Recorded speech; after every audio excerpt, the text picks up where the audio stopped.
सलमान अली आगा का प्रेशर तो आप सब लोगों ने देख लिया होगा। उसमें एक क्वेश्चन सलमान अली आगा से हुआ बाबर आजम के वापस आने का। तो सलमान अली आगा ने कहा कि भाई मैं तो दिल से खुशी का इजहार करूंगा कि आए बाबर वापस, मैं उसे कप्तानी दूं। उस पर सलमान अली आगा हंसा भी। सलमान अली आगा को काफ़ी ज़्यादा ट्रोल भी किया गया कि इतना बुरा टेस्ट मैच हारने के बाद, मतलब आप 2 दिन में टेस्ट मैच हार गए टेक्निकली, एक इनिंग से 100+ रन से, तो उस पर आप हंस भी रहे हैं। तो आगा जी को अब मैं क्या कहूँ यार, मतलब अच्छे भी लगते हैं, लेकिन फिर जब मैं उनको ग्राइंडर फेर देता हूँ और मुझे फिर बुरा भी फील होता है। बट यार I mean like Babar Azam वापस आ जाएगा तो सीधी सी बात है, आप सबका सुख का सांस लेना बिल्कुल समझ में आता है, क्योंकि फिर सारी तोपों का रुख बाबर आजम पर हो जाएगा ना। जो साफ सी बात है, बात साफ करनी चाहिए। फिर बाबर आजम जो है वो सेंटर ऑफ अटेंशन हो जाएगा, हर कोई उसकी बात करेगा, हर कोई उसको क्रिटिसाइज करेगा, बाकी सारे जो हैं वो साइड पर हो जाएंगे, जैसे बाबर आजम के पिछले टेन्योर में हुआ। बाबर आजम के पिछले टेन्योर में भी यही सब कुछ चल रहा था। बट द थिंग वॉज कि उस टाइम बाबर बाबर बाबर इतनी हो रही थी कि बाकी सारा जो है ना वो आगे पीछे धुआं छाया हुआ था। बाबर आजम की जब कप्तानी की तो वो धुआं गया छट।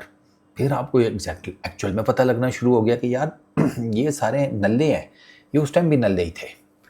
2022 में, जब मैं हमेशा कहता हूँ कि 2022 में इन सब का शोरबा जो है ना ख़त्म हो गया था, तो वो मैं भी नहीं कहता हूँ। उसके बाद उस टाइम पे भी यही सब कुछ चल रहा था, उसके बाद भी ऑनवर्ड्स यही चलना शुरू हुआ। उस टाइम पर भी जब ये परफॉर्मेंसेज की नहीं आ रही थी और बाबर आजम को क्रिटिसाइज़ किया जा रहा था, सबकी नहीं आ रही थी, सारे ही बिल्कुल फारग बैठे हुए थे।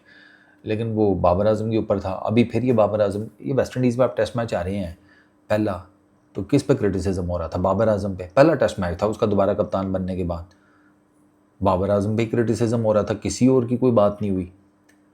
अब सलमान अली आगा से कोई पूछे ना कि यार ये आप कौन सी टेस्ट क्रिकेट खेल रहे हैं जिसमें आप फ्रंट फुट आगे ले जाते हैं इमीडिएटली, आप चलता फिरता अपनी विकेट जो है वो गिफ्ट कर रहे होते हैं किसी भी बॉलर को।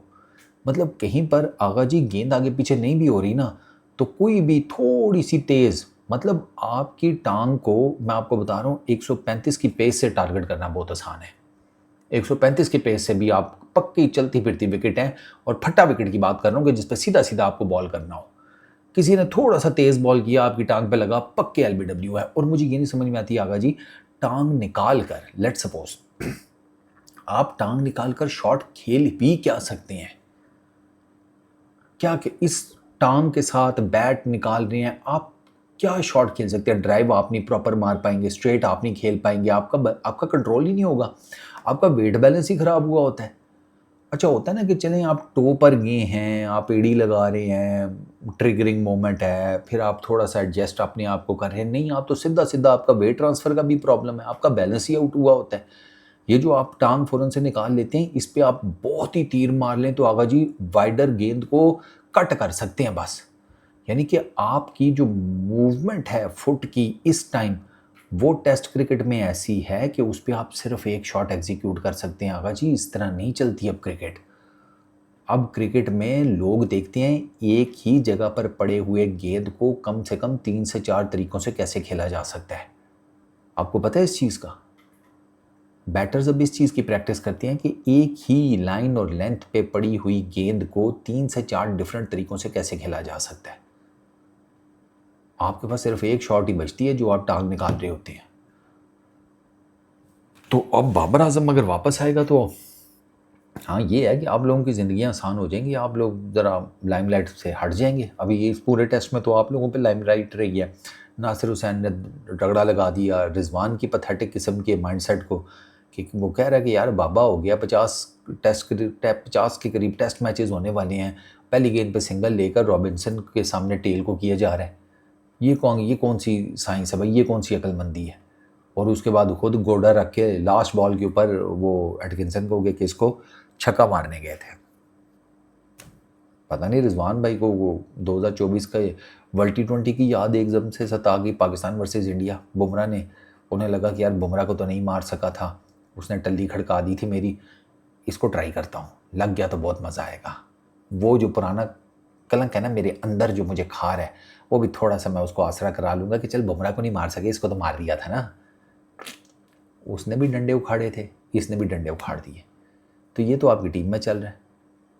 तो वो बाबर वापस आएगा तो बस यार बाबर को दोबारा हाईलाइट करेंगे। वो बिल्कुल, मैं आपको उसकी ना एक छोटी सी एग्जांपल कोट कर देता हूँ, मुझे अच्छी वो याद आ गया। ये जो भी अरूज ने बात की थी कि बाबर आजम के टाइम फ्रेम में बैटिंग विकेटें बनती थी और उस पर काफ़ी ज़्यादा बात हुई है। वो फॉर्मर हमारे जो चीफ सिलेक्टर है उन्होंने भी बात की। उन्होंने जो बाबर आजम को डिफेंड करने की कोशिश की है, मेरे हाथ ने ना करया करो, तो आप लोग ना बोला करें। हाँ, मतलब उनकी बात करने का वजन ये था कि मैं उस सिस्टम का पार्ट था। पहली चीज़, अरूज से गलती ये हुई है कि अरूज ने सिर्फ बाबर आजम का नाम लिया नहीं, आपको रमीज़ राजा का भी नाम लेना चाहिए, उस टाइम मिसबाउल हक का भी नाम लेना चाहिए, सकलैन मुश्ताक का भी नाम लेना चाहिए, ब्रैडबर्न का भी नाम लेना चाहिए। मतलब उस पर्टिकुलर टेन्योर में जो जो पाकिस्तान टीम के साथ एसोसिएटेड था, आपको सबका नाम लेना चाहिए था, सिर्फ बाबर आजम का नहीं, सिर्फ बाबर आजम का नहीं। बाकी यार बाबर आजम को आपने ना वो बिजली की एक्सटेंशन समझा हुआ है कि जो बड़ी जदीद वो उससे टेक्नोलॉजी से बनाई जाती है कि जी बिजली का छपाका हुआ ना, वोल्टेज ऊपर नीचे हुआ तो एक्सटेंशन खुद सड़ जाएगी, बाकियों को नहीं सड़, बाकी आपकी अप्लाइंसेस नहीं जलने देगी। ये आप बाबर आजम के साथ वो वाला काम करते हैं, इसकी एक्सटेंशन साड़े जा रहे हैं। बाबर आजम के अलावा भी तो टीम के थे ये थिंक टैंक, इनकी कोई क्यों नहीं बात करता? रमीज़ राजा ने तो इमीडिएटली, उन्होंने तो सालों पहले अपने से मुर्दा हटा लिया था। उन्होंने कहा था ये बाबर की मर्जी की विकटें बनती थी। अच्छा, एक तरफ बाबर की मर्जी की विकटें बनती थी बताया जा रहा है, दूसरी तरफ चीफ सिलेक्टर हमारे फॉर्मर वो बता रहे हैं कि वो जो क्यूरेटर था हमारे आगा जी को थे, वो अपनी मर्जी से विकटें बना देते थे। यार can you believe the level of cricket management here? यार क्यूरेटर अपनी मर्जी से विकटें बना देगा, ये कौन से क्रिकेट बोर्ड में होता है सर? और आपने क्यूरेटर को फिर उस टाइम फायर क्यों नहीं किया कि जब वो अपनी मर्जी से विकटें बना रहा है? क्यूरेटर अपनी मर्जी से विकटें बना कैसे सकता है? जरा मुझे बताएं ना।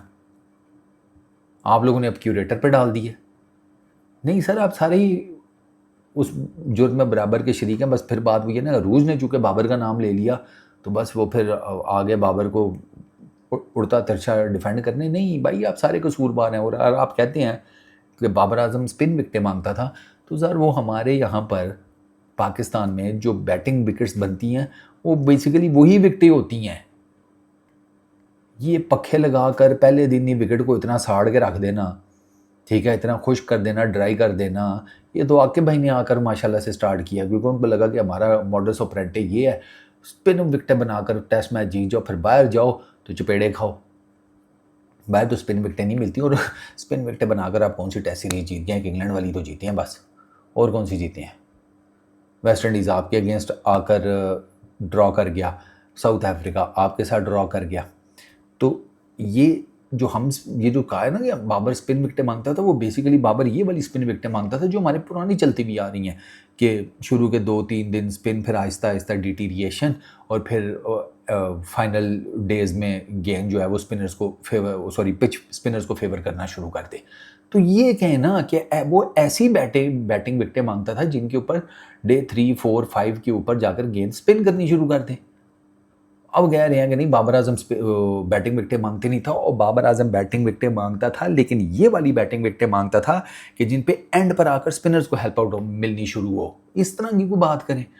फिर वो मिसालें भी अजीबो गरीब दे रहे हैं। हसन अली ने विकटें ले ली थी, हसन अली ने सिर्फ एक रावलपिंडी में विकटें ली थी, उसके बाद हसन अली ने टेस्ट क्रिकेट खेला, किधर गई उसकी विकटें? नसीम ने विकटें ले ली, शाही ने ले ली, सर वो कुछ टेल की ले लेते थे, कुछ एक आधी ऊपर ले लेते थे, इस तरह करके तो वो काम चला रहे थे। कौन सी आपके फास्ट बॉलर्स को उस टाइम विकटें मिल रही थी, वो जाने दिया करें। आपके स्पिनर्स ही विकेट्स ले रहे थे उस टाइम भी, क्योंकि फिर वही बात है ना कि आप ऐसी बैटिंग विकटें बना रहे थे कि जिनके एंड के ऊपर आकर आप समहाउ द अदर मैनेज कर लें स्पिनर्स के थ्रू। वो आपके स्पिनर्स विकटें लेते रहे हैं, वो लोग दुनिया के स्पिनर्स भी जो आते थे इधर आकर विकटें लेते थे। तो इस तरह केस प्रेजेंट किया जाता है ना। एक वो रूज ने कह दिया कि बाबर बैटिंग विकटें मांगता था, she should have explained it completely. बात उसने ठीक किया, आधी ठीक की है। उरूज की बात ठीक है, आधी ठीक है। और मुझे इस वजह से याद आ गया, मुझे बहुत लोगों ने मैसेज किया था, यार आप वो कह रहे हैं कि बाबर विकटें मांगता था बैटिंग, और वो फलाना तो ये कह रहा है, टिमकाना ये कह रहा है, ये पूरी स्टोरी है, ये पूरी टाइमलाइन है जो मैंने आपको बता दी है कि ये ऐसे हुआ है। और उसमें सिर्फ अगर इन विकटों के ऊपर क्रिटिसिज्म करना है तो सिर्फ बाबर का नहीं बनता, फिर आपके हेड कोचेस का भी बनता है, आपकी सिलेक्शन कमेटी का भी बनता है, आपके चेयरमैन पीसीबी का भी बनता है, सबका फॉल्ट बनता है। ये सारे बाबर पर डाल के खुद साइड मार जाते हैं। ये मेरा मुद्दा है, ये मेरा मसला है कि सारा जिसका जितना फॉल्ट है उसको उतना फॉल्ट नहीं। बाबर का जितना फॉल्ट है बाबर को दें, लेकिन किसी दूसरे का फॉल्ट बाबर के खाते में एडजस्ट ना करें। Simple is that. मेरा ये हमेशा से वर्डिक्ट रहा है। मैं बाबर को क्रिटिसाइज करता हूँ सिर्फ उस चीज़ के ऊपर जो मुझे लगता है बाबर से गलत हुई है, बात खत्म। अब मैं आपको एक उसकी जाते जाते एक सिंपल सी एग्जांपल दे देता हूँ, आप देख लें। पहले टेस्ट मैच में वेस्ट इंडीज़ में बाबर आजम ने सेकंड इनिंग में बिल्कुल उसी तरीके से बैटिंग किया जिस तरीके से रिजवान ने की है विद टेल। बाबर आजम के पर खिच्चे उड़ा कर रख दिए गए थे। रिजवान को कितना ट्रोल किया जा रहा है बता दें ज़रा मुझे। आपकी पोलराइजेशन हो गई है। ये प्रॉब्लम हुआ है आपकी क्रिकेट में कि फ़ैन क्लब्स की वजह से आपकी पोलराइजेशन हो गई है। आपको पाकिस्तान की टीम से घंटा फ़र्क नहीं पड़ता। आपका फेवरेट प्लेयर परफॉर्म कर रहा है, you are happy with it. फिर पाकिस्तान जीते हारे आपकी बला से। ये आपके साथ प्रॉब्लम हुई है और ये इस चीज़ को ये सारे एक्सप्लॉइट करते हैं। Peace out.